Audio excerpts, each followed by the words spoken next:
Browsholme Hall has been the home of the Parker family since it was built in 1507. I'm Eleanor Parker. I'm Roland Parker, and in this video we will give a brief insight into the challenges we have faced to embrace a sustainable future. Browsholme Hall is a 16th century Tudor house located in the Forest of Bowland. It is one of the oldest family homes in England and is still owned and lived in by the Parker family, and my sister Ellen and I are the 16th generation to do so. The origins of the Parker family can be traced to 1381. Soon after the Black Death, Peter de Alkencoats accepted the office of parkkeeper for the Forest of Bowland from John of Gaunt, Duke of Lancaster. The family motto is "Neither wind nor wave shall move us," perhaps appropriate as Browsholme has survived for so long through the Reformation, the turbulence of the Civil Wars, the extravagance of the Regency period, then the Napoleonic, Boer and World Wars. The home is Grade 1 listed and retains many of its original features. Its long and continuous occupation has created a remarkable antiquarian collection, representing the accumulation of personal possessions over the centuries. Rare antiques and objects are displayed throughout the 50 rooms, giving each a different look and feel. Every period of history has left its trace.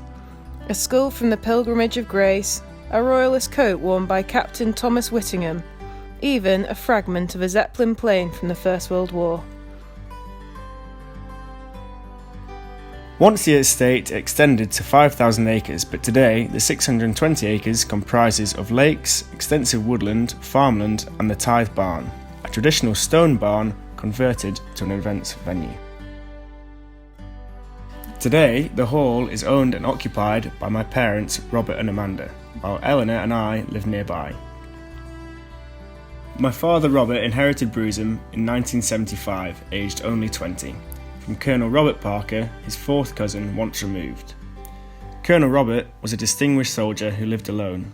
He repaired Browsholme in 1958 and was the first person to open the house to the public, personally guiding visitors. When Dad inherited Browsholme, he was living with my grandparents, Christopher and Diana, near Cambridge. It was clear that Browsholme wouldn't survive unless major restoration work was done, so they sold their comfortable house and moved to Lancashire, devoting the next 25 years to restoring Browsholme and safeguarded its future. Robert and Amanda took over the running of the hall and estate 25 years ago. Continuing the work Robert's parents started, they have concentrated on developing Browsholme within the community to make it economically sound and sustainable.